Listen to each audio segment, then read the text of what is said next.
Hollow Knight SilkSong is a game that needs no introduction, but here's one anyways. SilkSong, or Skong for short, please, for the love of God, do not abbreviate it to SS, just like you should never abbreviate Cyberpunk to CP, is the long-anticipated sequel to Team Cherry's indie hit Hollow Knight, which released in 2017.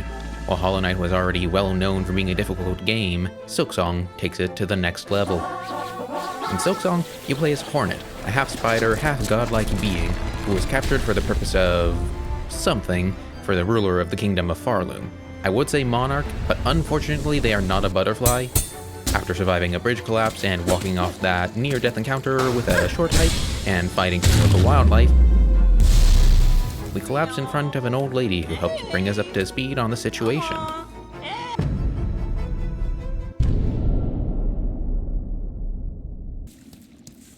After passing by that shot from all the trailers, we reach the first settlement. Bone Bottom. No, I don't think I will.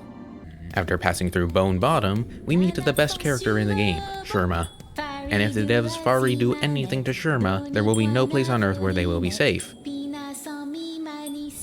The Marrow is a gray and dreary place, lit by orange light from magma, and is full of enemies that resemble skulls, and also beast flies. You will come to hate beast flies as much as I do.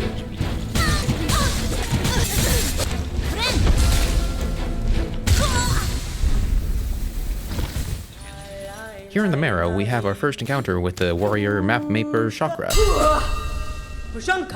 who refers to us as child-wielding needle, despite Hornet likely being several times Chakra's age. That mysterious ruler has gone too far. Just look at what they've done to this poor dog. I'll go find some scissors and get it out of there. And by scissors, I mean a new addition to our arsenal.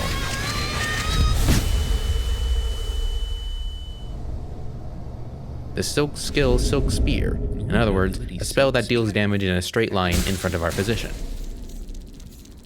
After being tied up for so long, our dog needs to get its zoomies out, so we pet and play with them until they settle down. The Bell Beast's attacks consist of charging at us with reckless abandon, recreating that shot from Free Willy, peekaboo, and making bell boulders fall from the ceiling.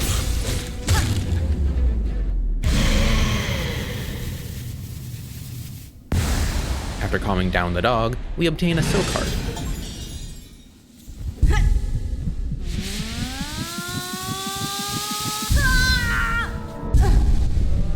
An item seemingly filled with the memories of some kind, which allows us to automatically regenerate one silk if we have none.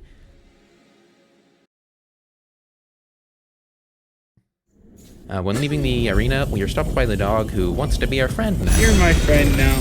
We're having soft tacos later. Basically, this unlocks fast travel between the bellways across the map. Now that we know what the dog do, we head to the right and enter the lava-filled workshop that is Deep Docks, where a locked door and a lever after a large gap prevent our progress. So we search around for a while and find SilkSong's version of the dash, Swift Step. This allows us to run at high speeds and increase the horizontal distance that we can leap across, which means we can cross that gap, hit that lever, and enter an arena to face our next boss, Lace, being seemingly entirely made of silk. I can't believe it's not Bug. Lace has a few moves to learn and counter: a forward dash, a jump followed by a diagonal slash, a 2-slash combo, a parry followed by a counter, and her final phase, a circular attack followed by a ground slam. Basically all of which can be dodged by jumping up/over Lace, except for the last one. Just keep your distance from that one. This fight is more about positioning and being aware of where the enemy is, rather than a reaction time test. After tying up our laces so we don't trip, we proceed into Farfields. In Farfields, we meet the seamstress, who gives us a wish to fulfill. So we go into the alley behind her house and collect some used needles that are laying around, which we give to the seamstress, who upgrades our cloak in return. Which now allows us to glide and slowly drift down, which looks kind of goofy, but trust me, this game gets even goofier. Hey, sorry for the interruption. I'll make it quick. If you're liking the video, please like, comment, hype, share, subscribe, follow me on Twitch. Have a good day.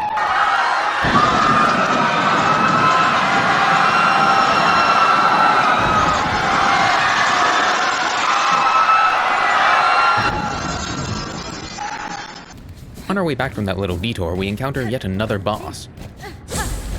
This time, a many-armed mechanical colossus known as Fourth Chorus. A neat detail on this boss is that you can see the seamstress's pin embedded in it, presumably immobilizing it. But why was it in Farfields in the first place? Its main attacks are a screen-wide sweep across the floor, slamming the ground 3 times and temporarily reducing your footing, and punching the ceiling to make boulders fall down.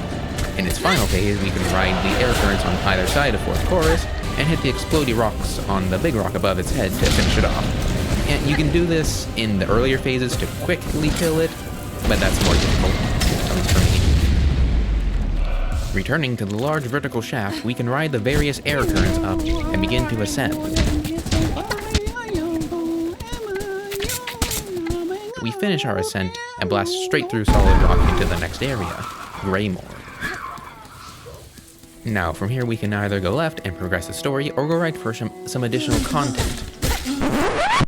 Let's go right. As these craws, as they are called, have a penchant for collecting shiny objects, I feel a close kinship with them.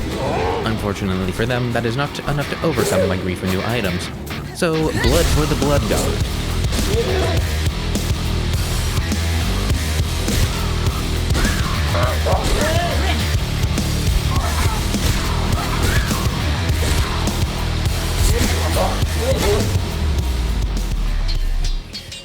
After clearing that arena and releasing these balloons, we can ascend once more and obtain arguably the best silk skill in the game, Threadstorm, an AoE attack that can be extended by repeatedly tapping the cast button. Now, heading to the left, we can reach a building with a locked door that we must go up and around to the backside of to enter. The halfway home is a cozy, warm little place to rest from the gray dreariness that surrounds the area, and where we meet New, who is definitely on some sort of list.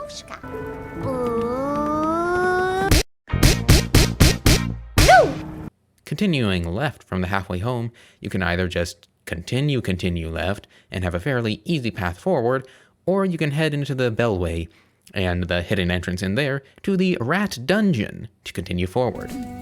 Now, instead of doing the smart thing, exploring around and finding the easier path, I instead decided to constantly brute force my way through the Rat Dungeon every time I died to the next boss.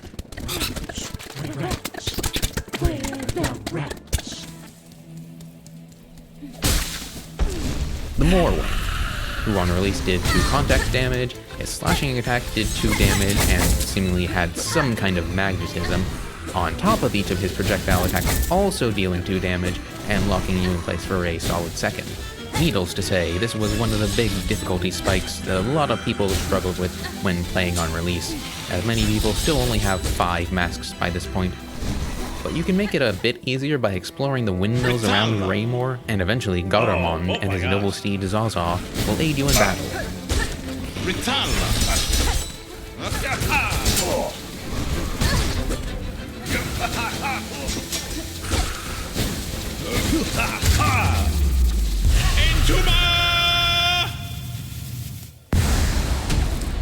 Now that the Moor Wing is no more, we can finally enter the next area.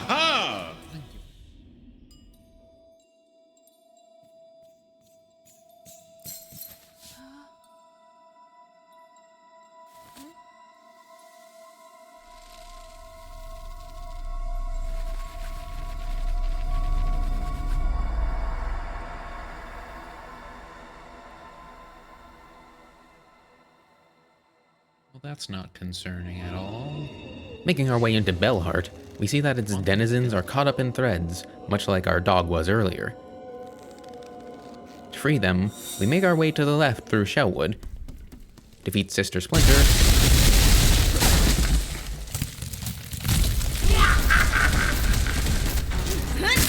another difficult boss on release as she constantly blocks off parts of the arena and summons enemies that do 2 damage attacks, but it is also fun to line up the enemies so that they get taken out by her attacks. Alternatively to fighting the sister, you can use the taunt ability, which is just clicking down on the right stick of a controller, not sure what it is on keyboard, to get this enemy into a spot where you can pogo off of them and reach a higher ledge. All of this was to reach this Weaver Shrine and grab ourselves the Cling Grip. Now we make our way to right above Bellhart, and we fight the one pulling the strings in this operation.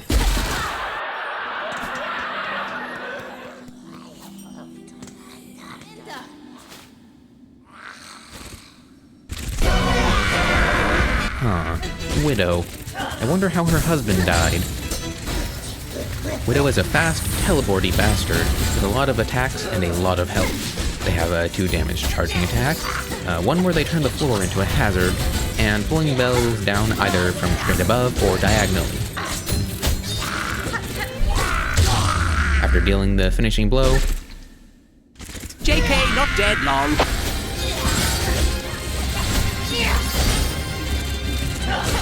After dealing the finishing blow, we absorb Widow and learn how to slay on the Needle Inn. Play the Needle Inn. After freeing Bellhart and upgrading our needle at this guy's shop,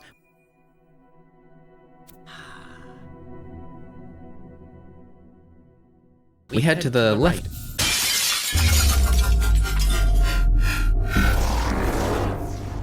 We head to the left of Bellhart and make sure to have activated the 5 big bells around the map up through the windmills of Greymoor to reach Sinner's Road, and make our way up through the blasted steps, which I played through on release version, so these stupid sandworms dealt 2 damage. The best way to deal with the roach hounds prowling around here is to not deal with them. Instead, run like your life depends on it, because it does. As, guess what? These things have inescapable 2 damage grab attacks. After making our way up through Hellroom, we head up to the left, break a hidden wall, and enter the Mist. Now we arrive at the Grand Gate.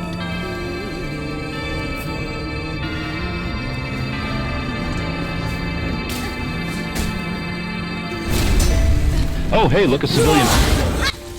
Here, you need to play the needle in near these little lumaflies, I think that's what they are, and follow them to the correct exit to the room. Do that a few times, and we exit the mist into the exhaust organ. To beat the last judge and enter the Citadel. I recommend going to Deep Docks and buying the Magma Bell from Forge Daughter if you are struggling with this boss. It should help with the latter phase, where we encounter our next boss, the Phantom of the Opera. To defeat Phantom, dodge their pin attacks when they throw it, and do not move in between them and their needle, as they will quickly dash to pick it up and damage you. The first phase of Last Judge is simple. Really just keep your distance and don't get between them and their sensor burner, 420 praises. When they start doing their steam pillar attack, pay attention to which way it has the least distance to safety, and quickly dash in that direction to avoid damage. The second phase is when things get lit. Now their attacks have apply fire and deal extra damage, along with adding this radial fire attack and ground sweeping attack. This boss can also be a pain point on a first playthrough.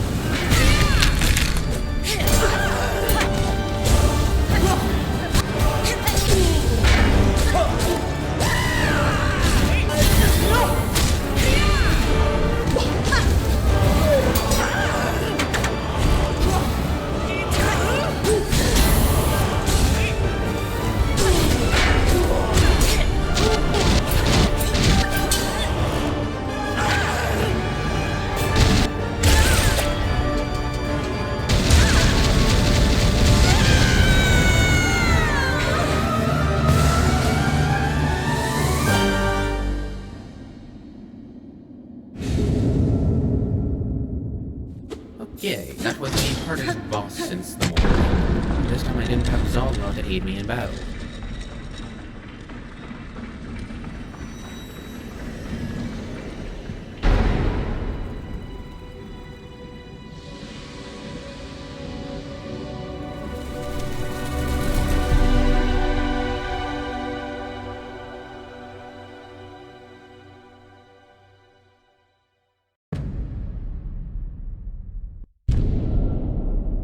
You know, by this point, I had completely forgotten about this being Act 1.